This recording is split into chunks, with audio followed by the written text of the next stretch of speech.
Bienvenue sur la chaîne Docteur du Futur. Aujourd'hui, nous allons aborder en biochimie le cours sur les glucides. Tout d'abord, qu'est-ce qu'un glucide? Il s'agit d'un sucre ou d'un hydrate de carbone ayant pour formule brute CnH2ON, avec N correspondant au nombre de carbone et au nombre de molécules d'eau. Concernant leur rôle biologique, ils ont un rôle structural, notamment en constituant la chitine des carapaces des crustacés ou insectes, ou encore en constituant les parois des végétaux. Ils forment également des gels qui soutiennent et protègent les structures biologiques. Ils sont connus pour leur rôle énergétique, puisqu'ils constituent les réserves et permettent la production d'énergie via les processus métaboliques. Et enfin, ils jouent un rôle de reconnaissance intercellulaire, notamment pour les groupes sanguins ABO, ou encore lors des processus de reconnaissance entre gamètes mâles et femelles au moment de la fécondation. Il faut savoir que les glucides se classent de la manière suivante. On distingue les oses des osides. Et pour commencer, qu'est-ce qu'un ose? Il s'agit d'un monosaccharide ou glucide simple qui est non hydrolysable puisqu'il correspond à une seule unité glucidique. Et la plupart des oses sont réducteurs, donc capables de donner des électrons.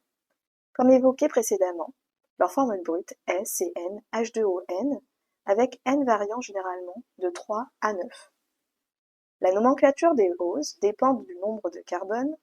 On parle de triose pour des oses à 3 carbones, de pentose pour ceux à 5 carbones, comme le ribose et le désoxyribose, ou d'hexose pour ceux à 6 carbones comme le glucose, le fructose ou le galactose.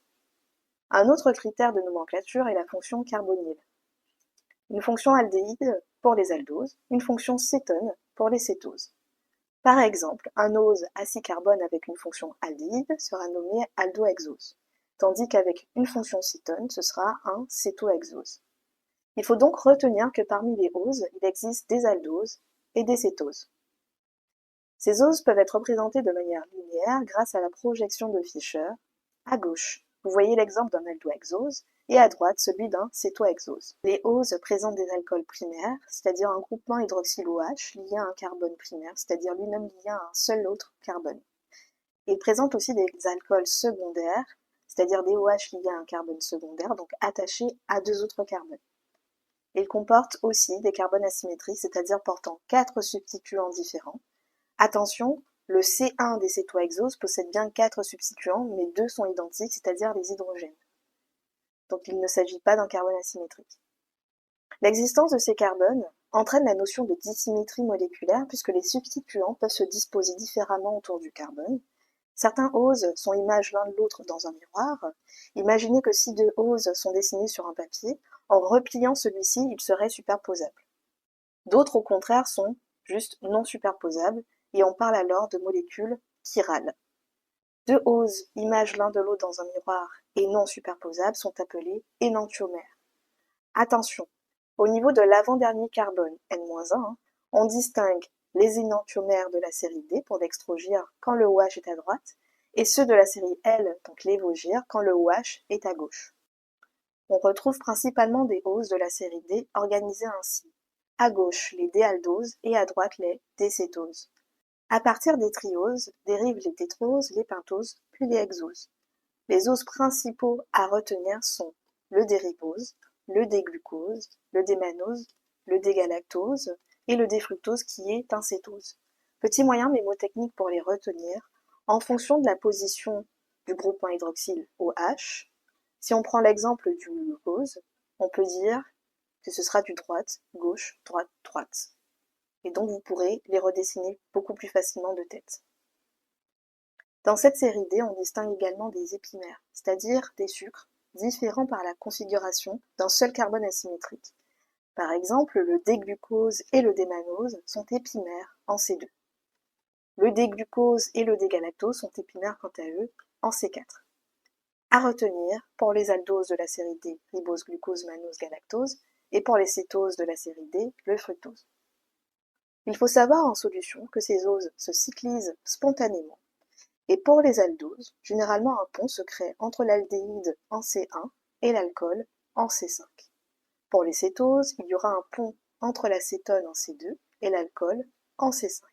Et cela génère un carbone asymétrique supplémentaire en C1 pour les aldoses ou en C2 pour les cétoses. Ce carbone asymétrique est appelé carbone anomérique et induit à son tour une dissymétrie moléculaire. Si le OH du carbone anomérique est orienté à l'opposé du groupement CH2OH, on parlera d'anomérie alpha. Donc ici, vous avez l'exemple de l'alpha-D-glucose, de l'alpha-D-fructose. Si le OH du carbone anomérique est orienté du même côté que le groupement CH2OH, on parlera d'anomérie bêta, avec l'exemple du bêta-D-glucose et du bêta-D-fructose. Les oses peuvent subir des modifications chimiques donnant naissance à des dérivés. Parmi ces modifications, vous pouvez avoir la phosphorylation, via l'ajout d'un groupement phosphate par une kinase, qui est une enzyme, et donc vous avez l'exemple de l'alpha-D-glucose, qui va être transformé en alpha-D-glucose 6-phosphate. Autre modification, vous avez l'oxydation, notamment avec la formation d'un acide glucuronique, ou encore l'amination, où ici, il y a la formation d'osamine, et par exemple, vous avez le glucosamine.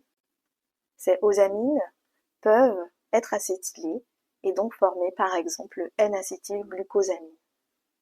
Donc en conclusion, ces dérivés d'eau sont essentiels pour le métabolisme cellulaire, la constitution des glycoprotéines, et ont un rôle de médiateur chimique comme les neurotransmetteurs.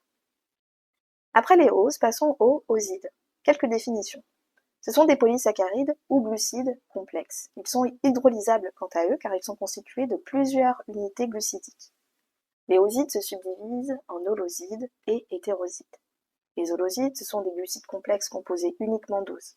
Les hétérosides sont composés d'oses plus d'une fraction non glucidique appelée fraction agricole.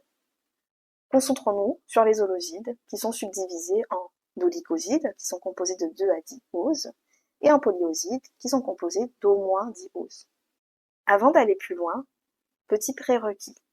En solution, les oses se cyclisent et forment un carbone anomérique, mais également une fonction hémiacétale au niveau de celui-ci. Dans les oligosides, les liaisons se font entre oses. Exemple, vous avez des liaisons osido-ose, c'est-à-dire une liaison entre le OH du carbone anomérique en C1 et l'hydrogène en C4 qui va former une liaison O-glycosidique et libérer une molécule d'eau. Le carbone anomérique de l'autre ose reste libre, donc il va conserver son pouvoir réducteur. Mais il existe aussi des liaisons osido-osides, c'est-à-dire une liaison entre deux carbones anomériques, et donc on va avoir un masquage des hémiacétales, et donc la perte du pouvoir réducteur.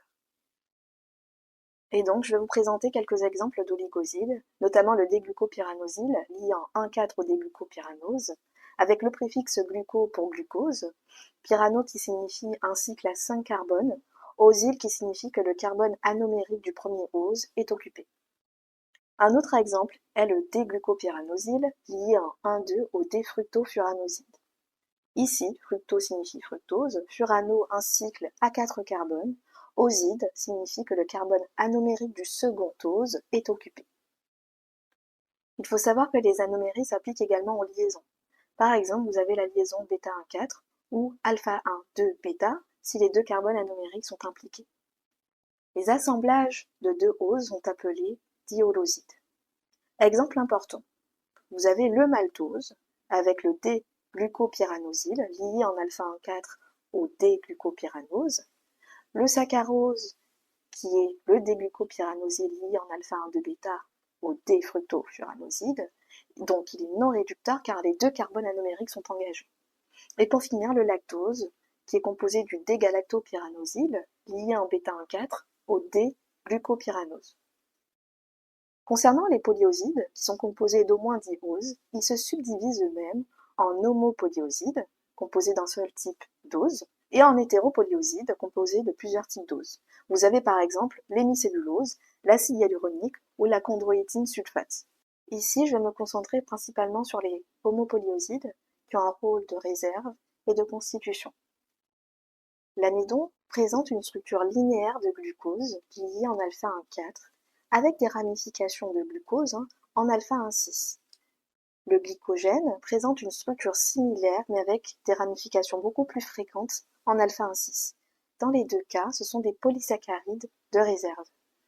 Pour l'amidon, ce sera chez les végétaux, pour le glycogène, chez les animaux. Vous avez aussi l'exemple de la cellulose qui est composée d'une chaîne linéaire de glucose liée en bêta 1,4 et qui joue un rôle structurel.